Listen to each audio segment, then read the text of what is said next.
இதே சென்னையில் வேறொரு அரங்கில் 2003 வைக்கப்பட்ட வேண்டுகோள் தமிழ்நாடு முழுவதற்குமாய் அளிக்கப்பட்ட அந்த நல் வாய்ப்பை ஆர்வத்தோடு பயன்படுத்திக் கொண்டது வரலாறு மீது துறை சாராத துடிப்பான இளைஞர்களால் வரலாற்றிற்காக தொடங்கப்பட்ட அந்த இதழ்தான் தமிழ்நாட்டின் தவ புதல்வரை, இன்றைய விழாவின் இனிய நாயகரை, உள்ளத்தால் உயர்ந்தவரை ஐராவதியாக உலகத்திற்கு அடையாளப்படுத்த உறுதி கொண்டது, உழைத்தது.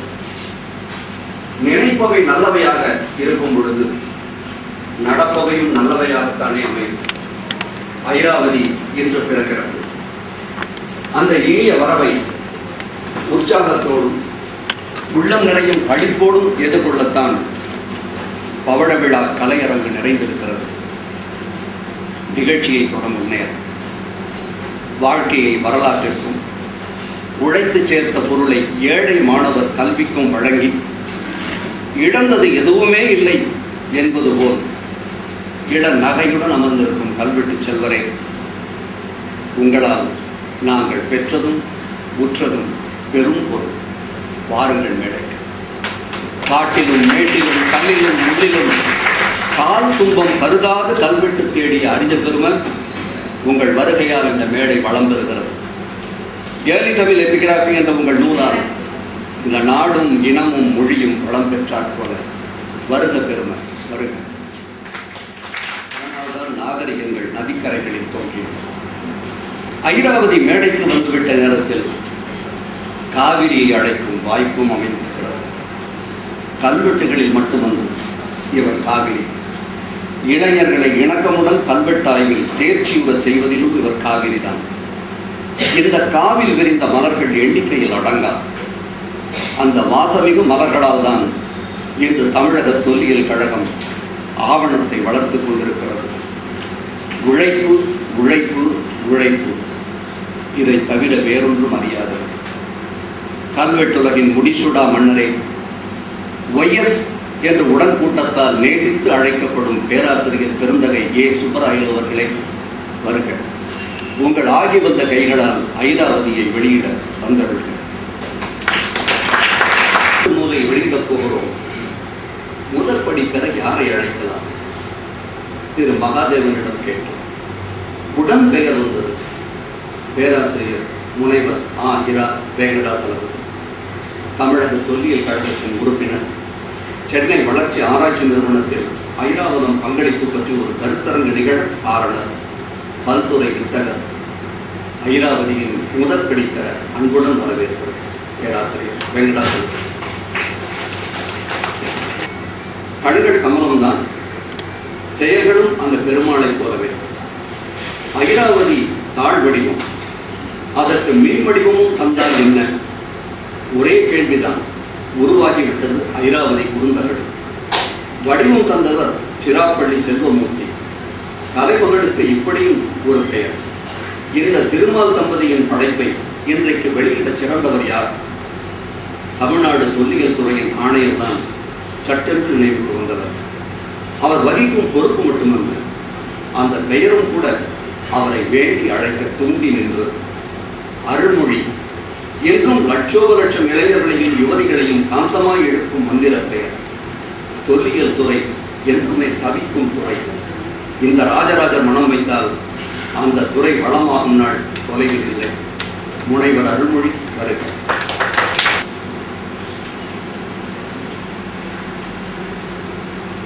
இந்தியாவிலேயே தமிழ்நாட்டில் தான் முதலாக எழுத்து முறை தோன்றியது என்ற இவர் குரலுக்கு அடையாளம் இருந்தவர் ராஜவேலு. ஐராவதத்தின் இனிய உறவு என்றாலும் கருத்துக்களில் மாறுபடும் சிந்தனை உண்டு. இவர் கண்டுபிடித்த பழந்தமிழ் கல்வெட்டுகள் எண்ணிக்கையில் அடங்க. இளைஞர்களின் நண்பர், இனியவர், எண்ணி துணிபவர், துணிந்த பின் எதற்கும் அஞ்சாதவர். குறுந்தகடு முதற்படி பெற ராஜவேலு வருக. திருவலஞ்சுடியில் 6 அடி பள்ளத்தில் நானும் நளினியும் கல்வெட்டுகளை தேடிக் கொண்டிருந்தோம். திடீரென பல குரல்கள் மேலிட்டு மேலே ஆணையர் வருகிறார் என்று, கோயிலை பார்க்க வருகிறார் போலும் என்று எங்கள் பணியில் நாங்கள் மூழ்கி இருக்க மேட்டின் விளிம்பில் வந்து நின்றார் ஆணையர் தான். தமிழ்நாடு அரசு இந்து சமய அறநிலைத்துறை ஆணையர் திரு பிச்சாண்டி. இவருக்கு வேண்டிய உதவிகளை செய்து தாருங்கள் என்று உடன் வந்தவர்களுக்கு எங்களை சுட்டி கூறி, உங்களை அறிவேன், பாராட்டுக்கள், நல்ல பணி செய்கின்றீர்கள் என்று வாழ்த்தி சென்ற அந்த பேருள்ளம் நெஞ்சில் நிறைந்தது.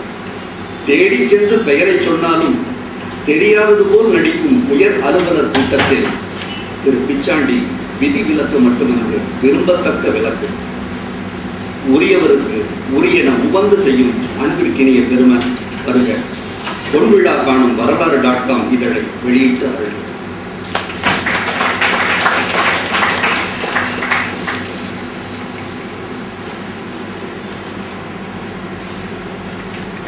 பொன்விழா இதழை பெறவும், இந்த இதழின் தடங்களை உங்களுக்கு அடையாளப்படுத்தவும் இவரையும் சரியானவர் இருக்கவே முடியாது.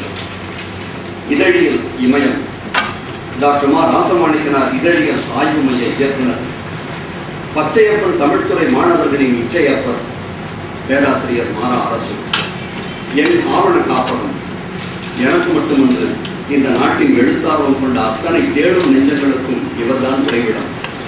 மெல்ல சிரிப்பவிழும் சொற்களுடன் இவர் தொடரம்புகள் விடும் பொழுது வலிக்காமல் வலிக்கும் என்றாலும் சிரிக்காமலும் இருக்க முடியாது.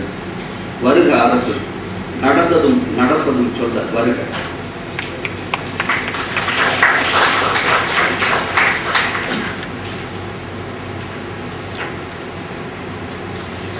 எங்கள் உங்கள் உள்ளங்களைப் போலவே மேடையும் நிறைந்திருக்கிறது. தமிழ்தாய் வாழ்த்துடன் நிகழ்ச்சியை தொடர்ந்து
இசைக்கலை இவர் இதயத்தை தொட்டதென்றால் கோயில் கலைகளுக்கு அந்த இதயத்தையே தந்துவிட்டவர்.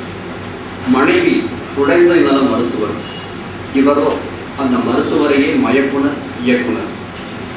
இனிய தம்பி மகாதேவன் ராமச்சந்திரன். ஆன்றோர் பலர் அலங்கரிக்கும் இவ்வகையில் வரவேற்புரை வழங்குவதை எண்ணி பெருமகிழ்ச்சி அடைகிறேன். இதனை பெரும் பேராகவும் கருதுகிறேன். வரலாற்றுத் துறை எனும் வானளாவிய விமானத்தில் உச்சத்தை தொட்ட அறிஞர்கள் பலர் இருக்கும் வேளையில் அந்த கட்டிடத்தை பார்த்து ஆச்சரியப்படும் எங்களுக்கு இந்த வாய்ப்பு கிடைத்தது பெரும் பேர். அவ்வாறு அமைந்ததற்கு தக்க காரணமும் இருக்கத்தான் செய்கிறது. சங்கீத உலகில் கொடிகட்டி பிறந்த மதுரை மணி இசை உன்னதமானது என்று விமர்சகர்களும் பண்டிதர்களும் கூறுவதில் ஆச்சரியம் இருக்க முடியாது. ஆனால் எந்த கலப்படமும் இல்லாமல் சுத்தமான பாரம்பரிய இசையை வழங்கிய போதும் இன்னைக்கு எங்க ஐயர் கச்சேரி சவாரிலாம் கிடையாது என்று ரிக்ஷாக்காரர்களும் சொன்ன அவரது இசையின் உன்னதம் அதுவே அவரது தனிச்சிறப்பு. அதை போலத்தான் ஐராவதியை இந்திய அறிஞர்கள் அனைவரும் புடைச்சூழச் சேர்ந்து நாங்கள் கொண்டு வந்திருப்பதை விட நேர்த்தியாக கொண்டு வந்திருக்க முடியும். இருப்பினும் பீஷ்ம பிதாமகர் போல் விளங்கும் அவரிடம் பணி கற்றவர்களும் அவருடைய பாடம் பெற்றவர்களும் இவ்விதழை கொண்டு வந்திருந்தால் அதில் ஆச்சரியப்படுவதற்கு ஒன்றுமில்லை. அவருக்கு எந்த வகையிலும் தொடர்பில்லாது அவருக்கு சில தலைமுறைகளுக்கு அப்பால் பிறந்த 3 சாப்ட்வேர் இன்ஜினியர்கள், ஒரு மெக்கானிக்கல் இன்ஜினியர், ஒரு சார்ட்டர்ட் அக்கவுண்டன்ட் சேர்ந்து ஒரு கண் மருத்துவரின் வழிகாட்டலில் இம்மலரை வெளிக்கொண்டது இத்தொல்லியல் இமயம் ஐராவத மகாதேவனின் தனிச்சிறப்பை எடுத்து காட்டுகிறது. ஐராவதி என்னும் இப்பணிப்பாராட்டு நூல் மலர இருக்கும் இம்மாலை வேளையில் இந்நூலை நாங்கள் வெளியிடுவதற்கான காரணத்தை கூற விரும்புகிறேன். பசி நோக்காது கண் துஞ்சாது கருமமை கண்ணாகி வரலாற்றுக்காக வாழ்வையே அர்ப்பணித்த இப்பெருமகனாருக்கு பெருமை சேர்க்க முயல்வது என்பது வீண் முயற்சி. நம்மில் பலர் நடக்க விழியும் பாதையை கடந்து சென்றவர் மகாதேவன் அவர்கள். அவருக்கு நாம் எல்லோருமே நன்றி கடன் பட்டிருப்பினும் அந்நன்றியை தெரிவிப்பது இம்மலரின் நோக்கம் அன்று. அவர் தொட்ட உயரங்களையும் எட்டிய சிகரங்களையும் திரும்பி பார்க்கும் நிகழ்ச்சியும் அன்று இது. அப்படி இங்கே மலரை வெளியிட என்ன காரணம்? இன்றைய சூழலில் வரலாற்றில் ஆர்வம் இருப்பினும் பணி காரணமாக வேறொரு துறையில் பணியாற்றும் இளைஞர்கள் அதிகம். வரலாற்றில் எந்த பின்புலமும் இல்லாது நம்மால் ஒரு தரமான ஆய்வை செய்து முடிக்க முடியுமா என்ற தயக்கம் அவர்களுக்கு இருக்கும். எந்த ஒரு பின்புலமும் இல்லாமல் வேதியியலையும் சட்டத்தையும் கற்றுத் தேர்ந்து IAS அதிகாரியாக பணியாற்றிய போதும் வரலாற்றில் எந்த ஒரு பட்டமும் பெறாமலேயே உலகம் போற்றும் ஒரு ஆய்வாளராக உருவெடுத்து இருக்கும் மனிதரை உதாரணமாக காட்டி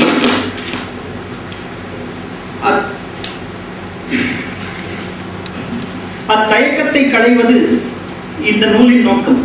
தனியாத ஆர்வமும் உண்மையான தேடலும் விடாமுயற்சியும் இருப்பின் யார் வேண்டுமானாலும் இத்துறையின் உயரங்களை அடைய முடியும் என்பதற்கு திரு ஐராவத மகாதேவன் ஒரு சிறந்த எடுத்துக்காட்டு.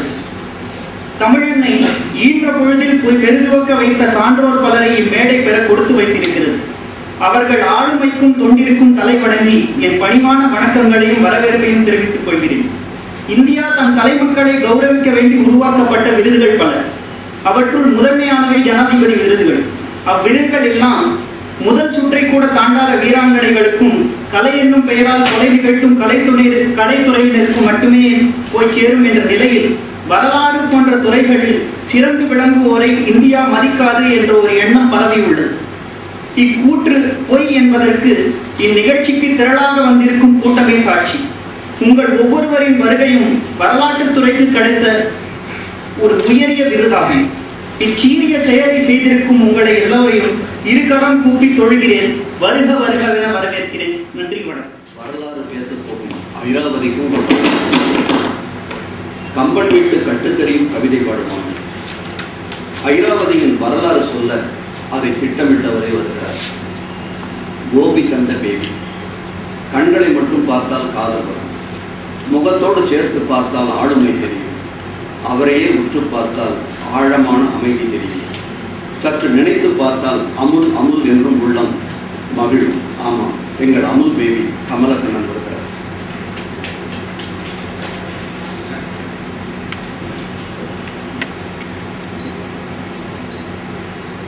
எங்கள் முயற்சியை சிறப்பிக்க இங்கு கூடியிருக்கும் அனைவரையும் வணங்கி என் முறையை தோற்றுகிறேன். வரலாறு கற்பிப்பதையோ வரலாற்று ஆய்வு மேற்கொள்வதையோ முழு நேர தொழிலாக கொள்ளாத ஒரு குழுவினரால் உருவாக்கப்பட்டு வெளியிடப்படும் ஒரு நூலின் வரலாற்றை உரைக்கும் இவ்வுரையில் எங்கள் அனுபவங்களை உங்களுடன் பகிர்ந்து கொள்வதன் மூலம் எதிர்காலத்தில் இத்தகைய பணியை மேற்கொள்ள விரும்புபவர்கள் கவனத்தில் கொள்ள வேண்டியவையும் தவிர்க்க வேண்டிய தேவையில்லாத சிரமங்களையும் எதிர்நோக்கி இருக்க வேண்டிய சிக்கல்களையும் முன்கூட்டியே அறிவித்து வழிகாட்ட வேண்டியதுதான் முக்கிய குறிக்கோள். யாரையும் புண்படுத்த வேண்டும் என்பதோ எங்களை எல்லோரும் பாராட்ட வேண்டும் என்று எதிர்பார்ப்பதோ எங்கள் நோக்கம் அல்ல என்பதை முன்கூட்டியே தெளிவுபடுத்துகிறோம். எல்லோருக்கும் ஒரு வரலாறு இருப்பது போல் ஐராவதிக்கும் ஒரு வரலாறு உண்டு. 2003 ஏப்ரல் 15 மயிலாப்பூர் பாரதிய வித்யா பவன் அரங்கில் அர்லி தமிழ் எபிகிராபி நூல் வெளியிட்டுள்ளார். வரலாறு.com உதயமாக்கி இருக்காத நேரம். பொன்னியின் செல்வன் யாதூர் குழுமத்தின் உறுப்பினர்களாகவும் சோழ வரலாற்று புனித நேயர்கள் என்ற நிலையில் இருந்து தமிழ்நாட்டு வரலாற்று ஆர்வலர்களாக மாறியிருந்த நேரம். வந்தியத்தேவன் சென்று வந்த இடங்களுக்கு ஒரு இன்ப சுற்றுலா சென்றுவிட்டு வந்து சற்று ஓய்வெடுத்துக் கொண்டிருக்கையில் தான் இத்தகைய வாய்ப்பு கிடைத்தது. அப்போதெல்லாம் தொல்லியல் ஆய்வாளர்கள் என்றால் முகமது பின் துக்ளக் திரைப்படத்தில் வரும் பேராசிரியரை போன்றுதான் எண்ணிக்கொண்டிருந்தோம். அன்று விழா அரங்கில் மேடையில் அமர்ந்திருந்தவர்களை பார்த்து இவர்கள் எல்லாம் யார் என்று திரு சுந்தர் பரத்வாஜ் அவர்களை கேட்டோம். அவரும் மிக பொருத்தமான ஒரு பதிலை சொன்னார். திரையுலகில் எம்ஜிஆர், சிவாஜி, கமல்ஹாசன், ரஜினிகாந்த் ஆகியோர் ஒரே மேடையில் அமர்ந்திருந்தால் எப்படி இருக்குமோ அதுபோலத்தான் வரலாற்று ஆய்வு உலகில் இவர்கள் அனைவரும் சேர்ந்திருக்கும் இந்த மேடை மிகவும் அரிதானது என்றார். அப்போது பெரும் வியப்பு ஏற்பட்டது. பேராசிரியர் ஏ. சுப்பராயர், முனைவர் இரா. நாகசாமி, பேராசிரியர் வாசை குழந்தைசாமி, முனைவர் கொடுமுடி சண்முகம், முனைவர் இரா. கலைக்கோவன், பேராசிரியர் பா. சண்முகம் என அத்தனை அறிஞர்கள் ஒன்று திரண்டு வந்து சிறப்பிக்கிறார்கள் என்றால் மகாதேவன் எத்தகைய சிறப்புமிக்கவராக இருப்பார் என்று கற்பனை செய்து கொண்டோம். தமிழ்நாடு தொல்லியல் கழகம் என்ற அமைப்பின் அறிமுகமும் அன்று கிடைத்தது. அதன் பிறகு முனைவர் சு. ராஜவேலு அவர்களின் அறிமுகத்தால் அதே ஆண்டு ஜூலை 19, 20 தேதிகளில் தமிழக தொல்லியல் கழகம் வேலூரில் நடத்திய ஆண்டு கருத்தரங்குக்கு செல்ல அழைப்பு கிடைத்தது. அங்குதான் பேராசிரியர் ஏ. சுப்பராயலு, பேராசிரியர் ஆ. இரா. வெங்கடாச்சலபதி, புலவர் சே. இராசு ஆகியோருடன் பேசும் சந்தர்ப்பம் அமைந்தது. அப்போது அவர்களை சந்தித்த மகிழ்ச்சியில் நாங்கள் திளைத்திருந்தாலும் எங்கள் முகம் அவர்கள் மனதில் பதியும் அளவிற்கு அன்று நாங்கள் எதையும் சாதித்திருக்கவில்லை. 2 நாள் கருத்தரங்கின் 2ஆம் நாளன்று கள ஆய்வுக்காக வேலூர் அருகில் உள்ள திருமலைக்கு அழைத்துச் சென்றார்கள். திரும்பி வரும் வழியில் அங்கிருந்த ஒரு சமண மடத்தில் திரு மகாதேவன் அவர்களுக்கு ஒரு பாராட்டு விழா நடைபெற்றது. வரலாற்று அறிஞர்கள் மட்டுமல்லாது வேறு மதத்தைச் சேர்ந்தவர்களும் பாராட்டுகிறார்களே என்று மேலும் வியந்தோம். அவரை நேரில் சந்திக்கும் வாய்ப்பு அடுத்த ஓரிரு ஆண்டுகளிலேயே அமையும் என்று எண்ணியிருக்கவில்லை. டாக்டர் கலைக்கோவன் அவர்கள் கள ஆய்வுகளுக்கு செல்லும் போது நாங்களும் சேர்ந்து கொண்டு ஆய்வு நுணுக்கங்களை கற்றுக்கொண்டிருந்தனர். கோயில்களிலும் தொலைபேசியிலும் பேசிக் கொள்வதை விட கார் பயணங்களில் நாங்கள் உரையாடிக் கொண்டதுதான் அதிகம். அப்படிப்பட்ட ஒரு பயணத்தில் தான் திரு மகாதேவன் அவர்களை சந்திக்க வேண்டும் என்ற விருப்பத்தை முன்வைத்தோம். எப்போதும் எங்கள் ஆர்வத்துக்கு கடைபோடாத டாக்டர் இந்த விருப்பத்தையும் ஊக்குவித்தார். மகாதேவன் இளைஞர்களை சந்திப்பதையும் அவர்களோடு உரையாடுவதையும் மிகவும் விரும்புபவர் என்று கூறி மகாதேவன் அவர்களும் நேரமும் வாங்கியிருந்தார். வழக்கம் போல நாங்கள் அவரது இல்லத்தை அடைய சற்று தாமதமாகிவிட்டது. வெப்பம் மிகுந்த ஒரு கோடை நாளின் மாலை நேரத்தை தனது இல்லத்திற்கு அருகில் இருந்த பூங்காவில் கழித்துக் கொண்டிருந்தார். அவரை தொந்தரவு செய்யலாமா வேண்டாமா என்ற தயக்கத்துடனேயே அணுகினோம்.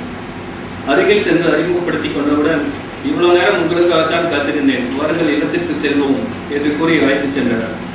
ஓர் IAS அதிகாரியாக இருந்தவர், தொல்லியல் துறையில் அறிஞர்கள் அனைவரும் மதிக்கும் ஒரு ஆளுமை படைத்தவர், எங்களை விட வயதில் மிக மூத்தவர்.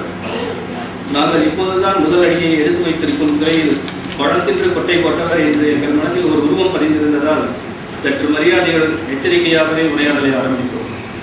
ஆனால் அவர் ஆரம்பத்திலிருந்தே சற்று நகைச்சுவையை கலந்தே பேசி வந்தார். எங்களின் தயக்கத்தை போக்கி இயல்பு நிலைக்கு கொண்டு வருவதற்காக அப்படி பேசுகிறார் என்று எண்ணினோம். ஆனால் போக போக அவர் இயல்பே அப்படித்தான் என்பதை உணர்ந்து கொண்டோம். அடுத்த நிகழ்ந்த சந்திப்புகளின் போது அவரது குழந்தைத்தனம் நிறைந்த மனதை மட்டுமல்லாது இந்த துறையில் அவர் எத்தகைய உயரத்தை கொண்டிருக்கிறார் என்பதையும் புரிந்து கொண்டோம். இத்தனை சாதித்திருந்தும் அவர் அனைவரிடமும் எளிமையாக பழகும் அவரது குணத்தை கண்டு வியந்தோம். பிறகு 2006ஆம் ஆண்டு மே மாத இறுதியில் திருக்கோளக்குடி மற்றும் குன்றக்குடி சென்று திரும்பிக் கொண்டிருந்த மற்றொரு கார் பயணத்தின் போதுதான் இந்த எண்ணம் உருவானது.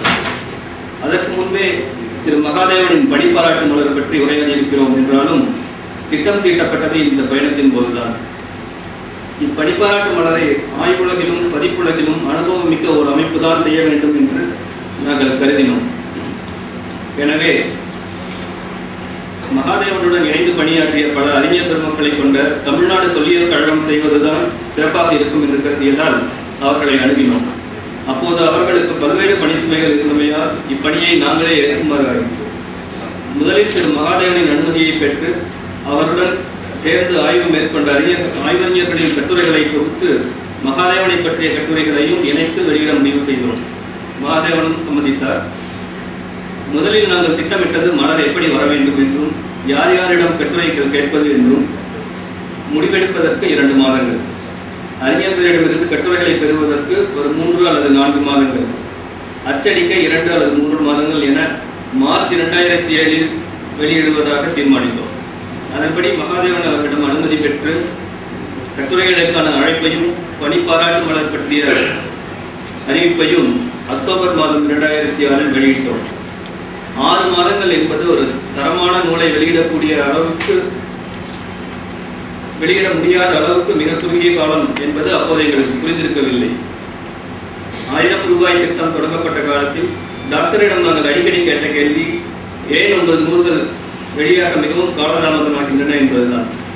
அப்போது அவர் சொன்ன தர அளவுகோல்களை பற்றியெல்லாம் ஓரளவுக்கு புரிந்திருந்தாலும் இந்த ஐராவதி தான் அதை முழுமையாக புரிய வைத்தது. முதலில் கட்டுரைகளை வேண்டி அறிஞர்களை அணுகினோம். மகாதேவன் அவர்களிடமே ஒரு பட்டியலை வாங்கி வெளிநாட்டு அறிஞர்கள், தமிழ்நாட்டுக்கு வெளியே வசிக்கும் அறிஞர்கள், தமிழ்நாடு வாழ் அறிஞர்கள் என வழி பிரிந்து கொண்டு தொடர்பு கொண்டோம். நாங்கள் கட்டுரைகள் வேண்டிய சுமார் 50 அறிஞர்களில் 80% பேர் கட்டுரை தர இசைந்தார்கள். எஞ்சியவர்களிடமிருந்து மறுமொழிகள் கிடைக்கவில்லை. முதலில் ஜனவரி 2007 இறுதி வரை கால அளவு நிர்ணயித்திருந்தோம். ஜனவரி இறுதியில் எங்கள் கைக்கு கிடைத்த கட்டுரைகளின் எண்ணிக்கை 4. பிறகு மேலும் 4 மாதங்கள் நீட்டிப்பு செய்து ஒரு நினைவூட்டல் கடிதம் அனுப்பினோம். அதற்கு விளைந்த பலன் மேலும் 5 கட்டுரைகள். பிறகு இறுதிக்கெடு என்ற பெயரில் அனுப்பப்பட்ட சுற்றறிக்கைக்கு 7 கட்டுரைகளை பெற்றோம். இருப்பினும் நாங்கள் மிகவும் எதிர்பார்த்த அறிஞர்களிடமிருந்து இன்னும் கட்டுரைகள் வர வேண்டியிருந்தன. சில அறிஞர்கள் மேலும் சில மாதங்கள் கால அவகாசம் கேட்டார்கள். அடுத்த முறை மகாதேவனை சந்தித்த பொழுது இதை கூறி வருத்தப்பட்டோம். நீங்கள் இளைஞர்கள், அதனால் எல்லாம் வேகமாக நடைபெற வேண்டும் என்று எதிர்பார்க்கிறீர்கள். நான் இதை முன்பே எதிர்பார்த்தேன் என்றார். பிறகு ராமச்சந்திரனுடன் அவருக்கு ஏற்பட்ட நெருக்கம் எங்களுக்கு பேருதவி புரிந்தது. ஏன் ஒரே ஒரு கட்டுரையை அனுப்புவதற்காக அறிஞர்கள் இத்தனை தாமதப்படுத்துகிறார்கள் என்பது எங்களுக்கு புரியாத புதிராகவே இருந்தது. தர விருப்பம் இல்லாதவர்கள் தங்கள் விருப்பமின்மையை எங்களுக்கு தெரியப்படுத்துவதற்கு தடையாக இருந்தது எது என்பதும் எங்களுக்கு புரியவில்லை. அப்போது ஒன்று மட்டும் எங்களுக்கு தெளிவாக புரிந்தது. ஒரு ஆய்வறிஞரின் மீது ஒரே மாதிரியான மதிப்பை எல்லா ஆய்வாளர்களும் கொண்டிருக்க மாட்டார்கள் என்பதுதான் அது. அதுவரை நாங்கள் பார்த்திருந்த மகாதேவன் எங்களுக்கு பெரும் பிரமிப்பை ஏற்படுத்தியிருந்தார். அதே பிரமிப்பு எல்லா ஆய்வாளர்களுக்கும் இருக்கும் என்று நாங்கள் எண்ணியதுதான் பிழை. வரலாற்று ஆய்வுலகில் இப்போதுதான் கடம்பதித்திருக்கும் எங்களை ஈர்த்த மகாதேவனின் ஆளுமைக்கும் அவருடன் சேர்த்து ஆய்வு மேற்கொண்ட மற்றும் அவருடன் கருத்தியல் ரீதியாக வேறுபடும் மோதிக்கொண்ட அறிஞர்கள் ஆய்வாளர்களின் மனதில் இருக்கும் மகாதேவனின் பிம்பத்திற்கும் மலையளவு வேறுபாடு இருக்கும் என்று நினைத்திருக்கவில்லை. சிந்துவெளி ஆய்விலும் பிராமி எழுத்துரு ஆய்விலும் சுமார் 50 ஆண்டுகள் ஆய்வு செய்த மகாதேவனின் ஆய்வு முடிவுகளையும் ஆய்வு அனுபவத்தையும் யாராவது மறுக்க முடியும் என்றே நாங்கள் யோசித்திருக்கவில்லை. அதனால் இந்த ஐராவதி மூலம் ஏற்பட்ட அனுபவம் மிகப்பெரிய அதிர்ச்சியை கொடுத்தது. இருப்பினும் கால நீட்டிப்பு செய்து ஜூன் 2008 சுமார் 35 கட்டுரைகளை சேகரித்தோம். நூலை வெளியிடுவதற்கான தேதியை முடிவு செய்துவிட்டு நூலின் லே அவுட் பணிகளை துவக்கினோம். இதுவரை சந்தித்த சிக்கல்கள் எல்லாம் ஒன்றுமே இல்லை என்னும் அளவிற்கு இதில் பல புதிய பிரச்சனைகள் தோன்றின. ஒரே மொழியில் அமைந்த ஒரு சாதாரண நூலை அச்சிடுவதற்கும் இரு மொழி கொண்ட ஒரு ஆய்வு நூலை வெளியிடுவதற்கும் மிகப்பெரிய வேறுபாடு உண்டு. வரலாறு.com ஒரு நூலை பதிப்பிப்பது இதுதான் முதல் முறை. எனவே அதன் நுணுக்கங்களை அறியாத நாங்கள் பேராசிரியர் மாரா அரசுவின் உதவியை நாடினோம். கட்டுரைகளை தட்டச்சு செய்ய ஒரு டிடிபி ஆபரேட்டர் வேண்டும். மா ராசமாணிக்கனார் நூற்றாண்டு மலரையும் இன்னும் பிற நூல்களையும் பதிப்பித்திருக்கும் அவருக்கு தெரிந்த தட்டச்சு நிறுவனங்கள் இருந்தன. நல்ல தரத்தை எதிர்பார்க்கும் அவரை திருப்திப்படுத்தும் அளவுக்கு சென்னையில் கிண்டி அருகில் ஒரே ஒரு டிடிபி ஆபரேட்டர் மட்டுமே இருந்தார். அவரை தொடர்பு கொண்ட போது சமீபத்தில் தான் மைசூரில் வேறொரு நல்ல வேலைக்கு சென்றிருப்பதாக தெரிய வந்தது. சாதாரண நூல் என்றால் எங்கு வேண்டுமானாலும் தட்டச்சு செய்து விடலாம். ஆனால் உலகளாவிய அறிஞர்களின் கட்டுரைகளை கொண்ட தொகுப்பு இது. இதில் உள்ள மிகப்பெரிய சவால் டயாகிரிட்டிக்கல் மார்க்ஸ் எனப்படும் சிறப்பு குறியீடுகள் தான். தமிழ் எழுத்துக்களை ஆங்கிலத்தில் எழுதும்போது குறில், நெடில், மெல்லினம், இடையினம், வல்லினம் ஆகியவற்றை பிரித்து காட்டுவதற்காக அறிஞர்களுக்குள் சில குறியீடுகளை உருவாக்கி தரப்படுத்தி வைத்திருக்கிறார்கள். அவற்றை சரியாக தட்டச்சு செய்ய தெரிந்தவர்கள் மிகவும் குறைவு. இதை பிழை திருத்தம் செய்ய பல்வேறு சுற்றுகள் அமர வேண்டியிருக்கும். அதற்கு போதிய ஒத்துழைப்பு தருபவர்களும் இன்றைய அவசர யுகத்தில் மிக மிக குறைவு. இத்தகையவர்கள் கிடைக்காத காரணத்தால் அடுத்ததாக வரலாறு ஆய்வுகளை அச்சிடுவதில் அனுபவம் மிக்க டாக்டர் கலைக்கோவன் மற்றும் முனைவர் நளினி ஆகியோரை தட்டச்சு செய்ததற்கு கேட்கலாம் என்று எண்ணினோம். அவர்களுக்கு இதில் விருப்பம் இருந்தாலும் அவர்கள் அடுத்து முடிக்க வேண்டிய பணிகள் ஏராளமாக இருந்ததால் அவர்களாலும் முடியாமல் போயிற்று. இந்த நிலையில் தன்கையே தனக்கு உதவி என்று வரலாறு.com ஆசிரியர் குழுவே லே அவுட் செய்ய முடிவெடுத்தது.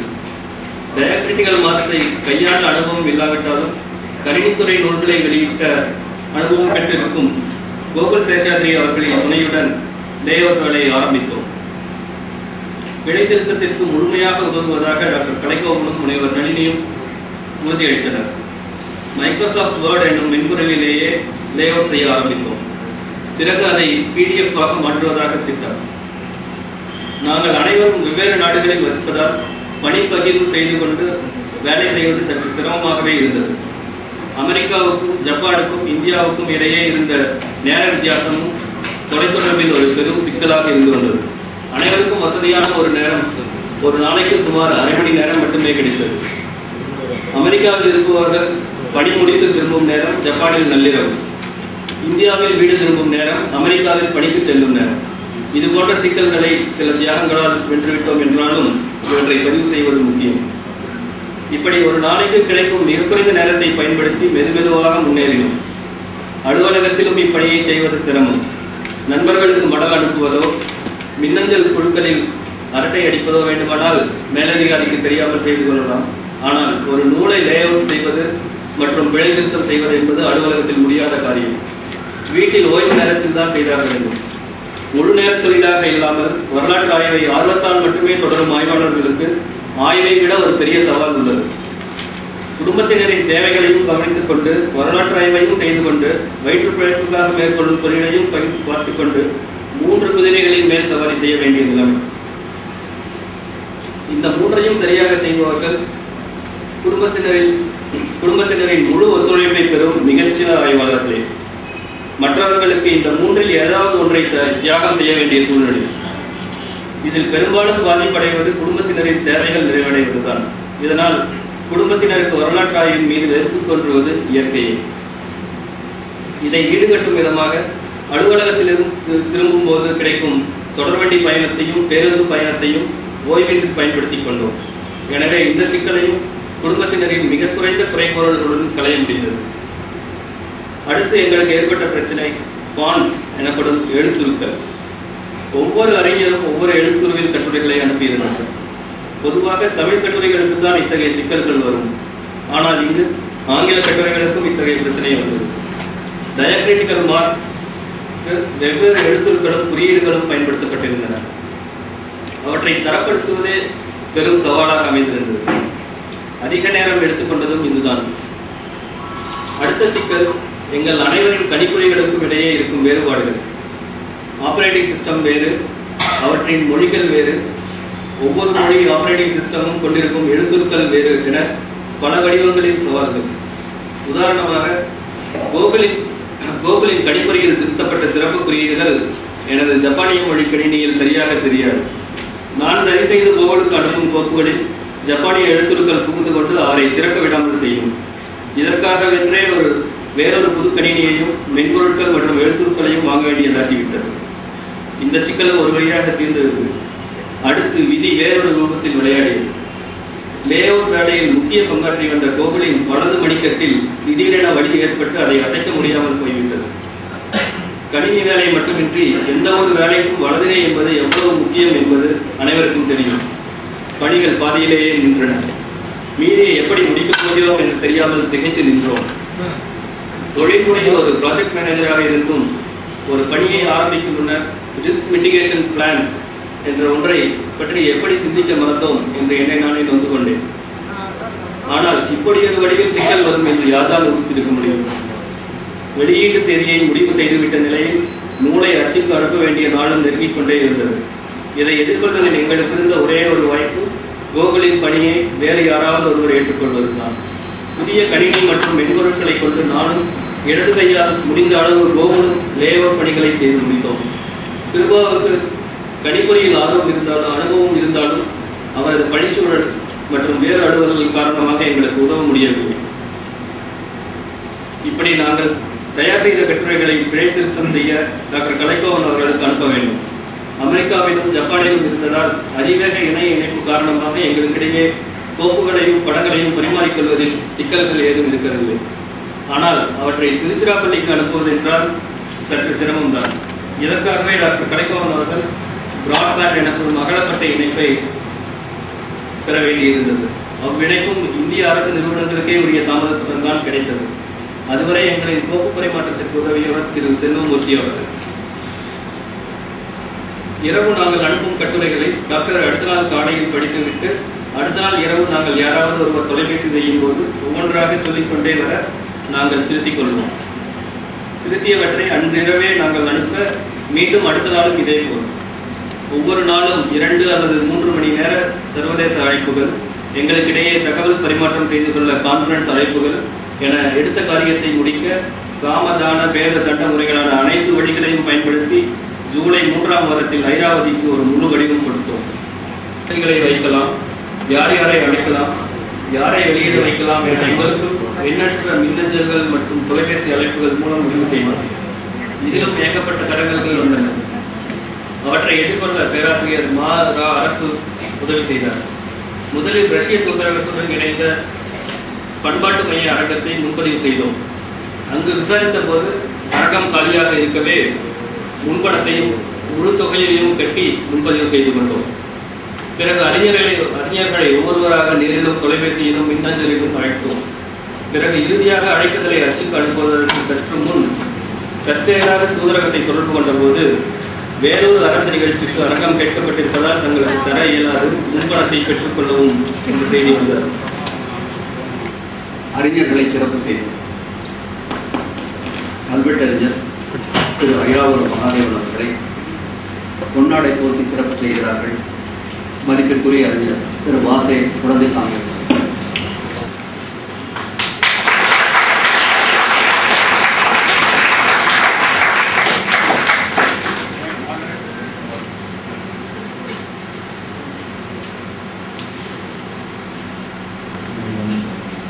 பேராசிரியர் ஏ. சுப்பராயு அவர்களுக்கு அவர்களுடைய மாணவி பேராசிரியர் மு. நளினி.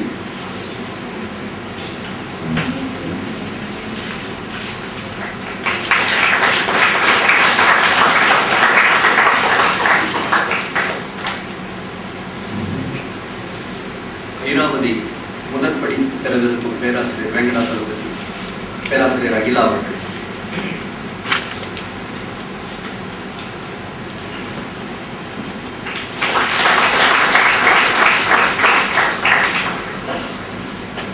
குறுந்தகடு வெளியிடவிருக்கும் முனைவர் க. அருள்மொழி சுமிதா அவர்கள்.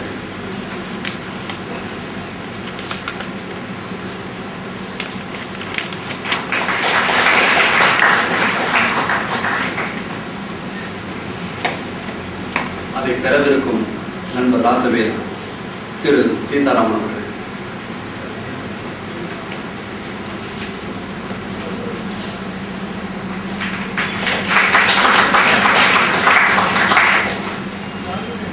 வரலாறு மென்னிதழ் பொன்விழா இதழை வெளியிட வந்திருக்கும் ஆணையர் திருமதி பிச்சாண்டி அவர்கள், போர்த்துபவர் திரு பத்மநாபன் அவர்கள்.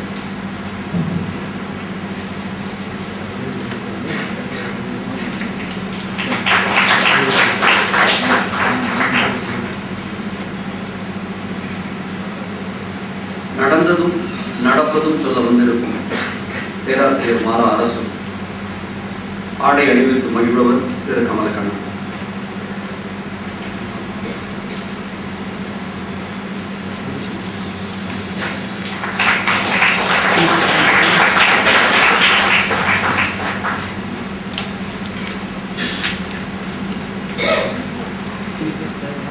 தமிழ்நாட்டை பொறுத்தமட்டில் வரவேற்பு பெறாத ஒரு துறை.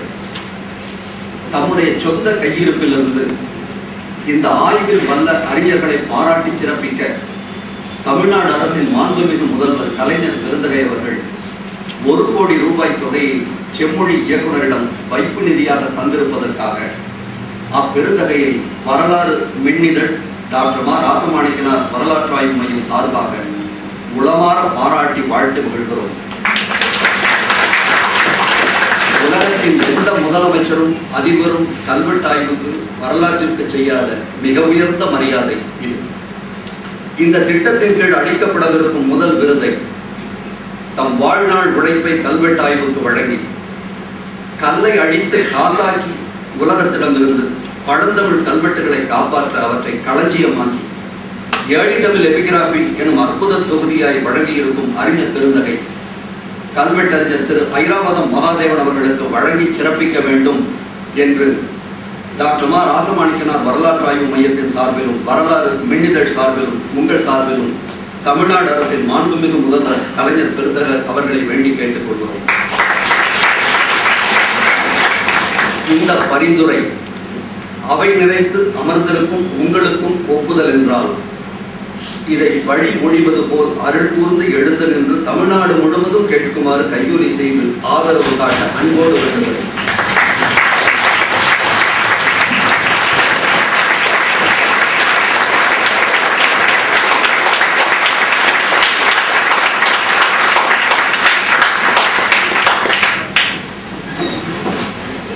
மீண்டும் ஒரு முறை உங்களை எழச் செய்ததற்காக மன்னித்துக் கொள்ளுங்கள். ஆனால் இந்த அறிஞருக்கு இந்த மரியாதை மிக தகுதியானது. நீங்கள் செய்த ஒலி தென்னிந்தியா முழுவதற்குமே கேட்டிருக்கும். நன்றி. அடுத்து மிக முக்கியமான நிகழ்ச்சி ஐராவதி நூல் வெளியீடு. நூலை வெளியிட்டு உரையாற்ற இருப்பவர்கள் மதிப்பிற்குரிய பேராசிரியர் ஏ. சுப்பராயல் அவர்கள். முதற்படி பெற்று வாழ்த்துரைக்க இருப்பவர்கள் பேராசிரியர் ஆ. இரா. வெங்கடாசலபதி அவர்கள். இதழ் வெளியிடப்பட்டிருக்கிறது.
நூல் வெளியீட்டுரை பேராசிரியர் சுப்பராயல்.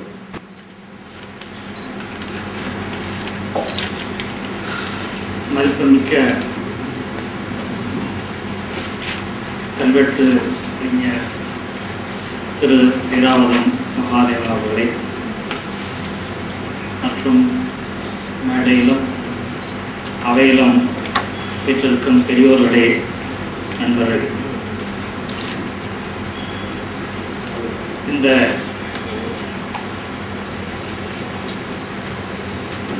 விழா மிக ஒரு அரிய மிக சிறப்பான விழா என்று நான் கருதுகிறேன்.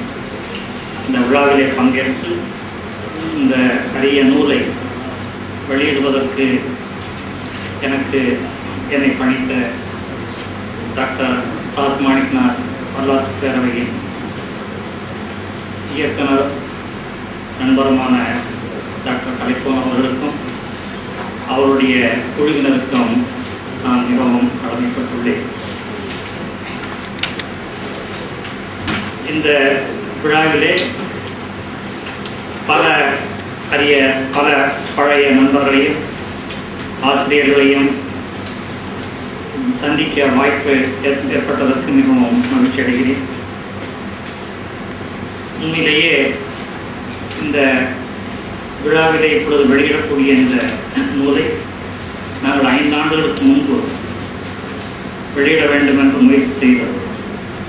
அவருடைய நூல் ஏழி தமிழை திராட்சி வெளிவந்தவுடன் அடுத்த ஆண்டே ஒரு 6 மாதங்கள் கழித்து 6-7 மாதங்கள் கழித்து Madras Institute of Development Studies என்ற ஆய்வரங்கில் என்ற நிறுவனத்தில் நான் அங்கு சிறிது நாள் பணியாற்ற வாய்ப்பு கிடைத்த பொழுது அங்கே ஒரு கருத்தரங்கை இந்த நூலை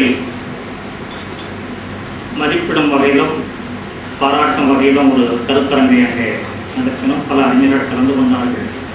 அந்த அரங்கிலே படிக்கப்பட்ட கருத்துக்களை எல்லாம் தொகுத்து அதை நூலாக அவருக்கு சிறப்பு செய்யும் வகையில் வெளியிட வேண்டும் என்று நாங்கள் திட்டமிட்டோம். ஆனால் அது பல வகையிலே அது மிகவும் தள்ளிப்போ இன்னும் அது ஒரு உருவம் எடுக்காமல் இருக்கிறது. அதற்காக வருத்தப்படுகிறோம். இருந்தாலும் இப்பொழுது வரலாற்று குழுவினர் இந்த நூலை வெளியிடுவதற்கு அவர்களுக்கு இந்த வாய்ப்பு கிடைத்தமைக்கு நான் வாழ்த்துகிறேன். அவர்களுக்கு நன்றி சொல்ல கடமைப்பட்டுள்ளேன். இன்னும் பல கட்டுரைகள் இந்த நூலிலே சேருவதற்கு கடைசி நேரத்திலே முடியாமல் போய்விட்டது. சில முக்கியமான நண்பர்கள் கூட கடைசி வரைக்கும் முயற்சி செய்தும் கூட அவருடைய கட்டுரை அவர்கள் இந்த நூலுக்கு அனுப்ப முடியாமல் போனதற்கு அவர்கள் வருத்தப்பட்டிருக்கிறார்கள். குறிப்பாக அவருக்கு மிகவும் நெருங்கிய நண்பரான ராஜகோபால் அவர்கள் கடைசி வரைக்கும் முயற்சி செய்தும் அந்த கட்டுரையை முடிக்க முடியாமல் அதை இந்த நூலுக்கு அனுப்ப முடியவில்லை என்று வருத்தப்பட்டார். அவர் கூட இன்றைக்கு இந்த கருத்தரன் இந்த நிகழ்ச்சிக்கு வர முடியாமல் வேறு ஒரு காரணத்துக்காக இங்கே வர முடியாமல் என்று விட்டார். இந்த நூலிலே இந்த நூலை இன்னும் நான் படிக்கவில்லை. இந்த நூலுக்கு திரு கமலக்கண்ணன் சொன்னார், மிகவும் பல தடங்களுக்கு இடையே இந்த நூல் உருவாகி இருக்கிறது என்று சொன்னார். பல கட்டுரைகள் வருவதற்கு மிகவும் காலதாமதம் ஏற்பட்டது என்று சொன்னார். அதே பல கட்டுரை ஆசிரியரை போல நானும் ஒரு காரணம். என்னுடைய கட்டுரை தான் கடைசியாக வந்து சேர்ந்திருக்கும் என்று நினைக்கிறேன். அதாவது இந்த நேரத்தில் பல வேலைகளுக்கு இடையிலே பல பேர் கட்டுரைகளை முடிக்க முடியாமல் தவிக்கிறார்கள். இளைஞர்கள் மிக வேகமாக செய்து விடலாம். ஆனால் ஓய்வு பெற்றவர்கள் பெரும்பாலும் இந்த இது போன்ற வேலைகளை செய்வதற்கு மிகவும் இடர்படுகிறார்கள். என்றால் அவர்கள் பல வேலைகளை எடுத்துக்கொண்டு பல பொருட்களை எடுத்துக்கொண்டு எந்த பொருட்களையுமே ஒழுங்காக நிறைவேற்ற முடியாமல் தவிக்கிறார்கள் என்று நான் நினைக்கிறேன். அது மிக இப்பொழுது எல்லோருக்கும் அந்த அனுபவம் உண்டு. திரு ஐராவ மகாதேவன் அவர்கள் அதற்கு விதிக்கிறார். அவர் ஏதாவது ஒரு வேலை எடுத்துக்கொண்டால் அதை முடிக்காமல் வேறு வேலைக்கு போவதில்லை. அந்த வகையிலே அவரை நாம் எல்லோரும் பின்பற்ற வேண்டும். ஏதாவது ஒரு வேலையை எடுத்துக்கொண்டால் அதை அதே கண்ணன் கருத்துமாக இருந்து அதை முடிப்பதிலே அவர் மிகவும் அக்கறையாக இருப்பார். ஆனால் நான் பல வேலைகளை எடுத்துக்கொண்டு எந்த வேலையும் ஒழுங்காக முடிப்பதில்லை என்று நான் கருதுகிறேன். இதற்கு உரிய திரு ஐராவதம் அவர்கள் நாம் எல்லோருக்குமே ஆசிரியர். அவரை பற்றி நிறைய பாராட்டி இருக்கிறோம், ஏற்கனவே பாராட்டியிருக்கிறோம், இப்பொழுது நாம் பாராட்டுகிறோம். அவர் ஏறக்குறைய இந்த கடந்த 30 ஆண்டுகளுக்கு மேலாக தமிழ் கல்வெட்டியல் துறையிலே மிக ஆழமாக பணியாற்றி நமக்கு ஒரு பெரிய நூலை கொடுத்துள்ளார். அதே போல சிந்துவெளி எழுத்துக்களுக்கும் ஒரு பெரிய அட்டவணையை கொடுத்துள்ளார். கண்கார்டன்ஸ் ஆஃப் இண்டஸ்ட்ரீஸ் என்பதை இதற்கு முன்னாடியே அதை வெளியிட்டிருக்கிறார். இந்த 2 நூல்களும் உலக அளவிலே எல்லோராலும் அதாவது இந்த துறையில் இருக்கக்கூடிய எல்லா அறிஞர்களாலும் பாராட்டப்படக்கூடிய நூல்களாக இருக்கின்றன. அதாவது இது அடிப்படை ஆராய்ச்சிக்கு தளமாக இருக்கக்கூடிய நூல்கள். மற்ற நூல்களைப் போல இது ஒரு நாளைக்கு படித்துவிட்டு தூக்கி எறியக்கூடிய நூல்கள் அல்ல. காலமாக வைத்து இதன் மேலே பல கட்டடங்கள் கட்டக்கூடிய அளவுக்கு இந்த நூல்களிலே செய்திகள் இருக்கிறது. ஒரு பேசிக் ரிசர்ச் டூல்ஸ் என்று சொல்ல வேண்டும்.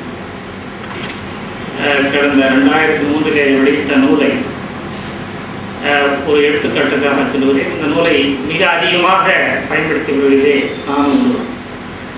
இந்த நூலுக்காக ஒரு கட்டுரை எழுதும் பொழுது நிறைய தடவை இந்த நூலை நான் பார்த்திருக்கிறேன். என்றால் பல நிலையிலே ஏதாவது ஒரு கருத்து சொன்னால் அதை இவர் திரு ஐராவதம் அவர்கள் இப்படி அந்த கருத்தை அணுகியிருக்கிறார், அந்த செய்தியை எப்படி அணுகியிருக்கிறார் என்று பார்த்து விட்டு தான் நான் என்னுடைய கருத்தை சொல்லியிருக்கிறேன். என்றால் எனக்கு ஒரு பயம், ஏற்கனவே இந்த போன்ற கருத்துக்களை மற்றவர்கள் சொல்லிவிட்டால் நாம் சொல்லுவது என்ன புதிதாக இருக்கிறது. அதாவது இப்பொழுது நூல்களை எழுதுவது என்பது நிறைய எழுதுகிறார்கள். ஆனால் பல நூல்கள் ஏற்கனவே ஒரு 50 ஆண்டுகளுக்கு முன்னால் 100 ஆண்டுகளுக்கு முன்னால் எழுதப்பட்ட செய்திகளையே புதிதாக எழுதுவதைப் போல பல எழுதி உடனுக்குடன் நூல்களாக வெளியிட்டு வருகிறார்கள். ஆனால் அது மிக வருத்தப்படக்கூடிய ஒன்று. நான் என்னுடைய மாணவர்களுக்கு, அதாவது பல்கலைக்கழகத்திலே ஆசிரியராக இருந்த பொழுது வரலாறு கற்பிக்கும் பொழுது, குறிப்பாக இந்த சோழ வரலாற்றை பற்றி சொல்லும் பொழுது அடிக்கடி நான் சொல்வது உண்டு. நீங்கள் சோழர் காலத்திலேயோ அல்லது கல்வெட்டுக்கிலேயோ ஏதாவது ஆராய்ச்சி செய்தால் முதலிலே நீங்கள் கே. நீலகண்ட சாஸ்திரி அவர்கள் எழுதியுள்ள சோழர் வரலாற்றை பற்றி முதல்ல அதை படிக்க வேண்டும், ஆழ்ந்து அதை படித்து விட்டுத்தான் இன்று ஆராய்ச்சி செய்ய வேண்டும் என்றால் எந்த கருத்து சொன்னாலும் அதை ஏற்கனவே அவர் ஏதாவது ஒரு வகையிலே குறிப்பிட்டிருப்பார். என்னுடைய ஆய்வு அட்டை, அதாவது மிடிவல் ஸ்டேட் இன் மிடிவல் சவுத் இந்தியா என்ற ஒரு ஆய்வு அட்டை எழுதும் பொழுது பொதுவாக சோழர் கல்வெட்டுக்களை அடிப்படையாக செய்த ஆய்வு. அதில் எந்த செய்தியை நாம் புதிதாக அங்கே சொல்ல எடுத்துக்கொண்டாலும் அது ஏற்கனவே நீலகண்ட சாஸ்திரி அவர்கள் ஏதாவது ஒரு வகையிலே அவர் சொல்லியிருப்பார். அதை அதாவது குறிப்பாக ஒரு சொல்லி சென்றிருப்பார். அதுபோல சில அறிஞர்கள் ஏற்கனவே நிறைய செய்திருக்கிறார்கள். ராகவையங்கார், வையாறு பிள்ளை போன்ற அறிஞர்கள் பல கருத்துக்களை ஏற்கனவே விதைத்து விட்டு சென்றிருக்கிறார். போகிற போக்கிலே சொல்லிவிட்டு சென்றிருக்கிறார்கள். இப்பொழுது அதை நாம் ஆழமாக விரிவாக ஆராய்ச்சி செய்யலாம். ஆனால் ஏற்கனவே இந்த கருத்துக்கள் அவர்கள் சொல்லியிருக்கிறார்கள் என்பதை நாம் மரியாதையோடும் அதற்குரிய மரியாதை கொடுத்து அதை நாம் குறிக்க வேண்டும். அதை குறிப்பதில் இப்பொழுது உள்ள பல ஆராய்ச்சியாளர்கள், பல இளம் ஆராய்ச்சியாளர்கள் அதை மனதிலே வைத்துக் கொள்ளுவதில்லை. அந்த வகையிலே இந்த ஏழை தமிழ் என்கிறார் என்ற நூலை பார்க்கும் பொழுது நாம் பழைய தமிழ் கல்வெட்டி அதை ஏதாவது ஆராய்ச்சி செய்ய வேண்டும் என்றால் முதலில் இந்த நூலை முக்கியமாக பார்க்க வேண்டும். பல கருத்துக்கள் அவருடைய கருத்துக்களுக்கு நாம் உடன்படாமல் இருக்கலாம். நிச்சயமாக அவருடைய கருத்துக்களை மேலும் மேலும் ஆராய்ச்சி செய்ய வேண்டும். அதை அவரை ஒத்துக்கொண்டிருக்கிறார். ஆனால் இருந்தாலும் அவர் அந்த கருத்துக்களை எந்த கோணத்திலே அணுகியிருக்கிறார் என்றால் அது ஒரு அடிப்படையான ஒரு ஆராய்ச்சி நூல். அதை பார்க்காமல் நாம் அதற்கு மேலே இந்த தமிழ் கல்வெட்டியிலே நாம் மேற்கொண்டு செல்ல முடியாது. அந்த அளவுக்கு அவர் செய்திருக்கிறார்.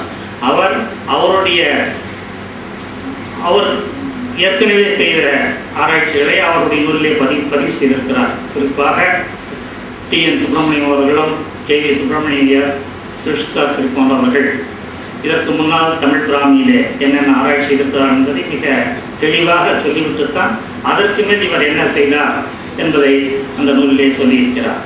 ஆக அவர் அந்த நூலை படிக்கும் பொழுது தமிழ் கல்வெட்டியின் வரலாற்றையே நாம் படிக்கக்கூடிய அளவுக்கு அந்த செய்திகளை முறையாக கோர்வையாக அதை சொல்லியிருக்கிறார். எந்த இடத்திலுமே அவர் பழங்கருத்துக்களை, அதாவது ஏற்கனவே வந்த கருத்துக்களை அவர் ஒழித்து மறைத்துவிட்டு அதற்கு மேல் அவர் தன்னுடைய கருத்துக்களை சொன்னதில்லை. பழைய கருத்துக்களை சொல்லிவிட்டு அதற்கு மேல் அவருடைய கருத்துக்களை எப்படி மாறுபடுகிறார், எப்படி அதை மேலும் பார்க்கலாம் என்பதை பற்றி அதை பல இடங்களிலே மிக தெளிவாக உள்ளேயும் அடிப்பிற்குகளிலுமே மிக தெளிவாக சொல்லியிருக்கிறார்.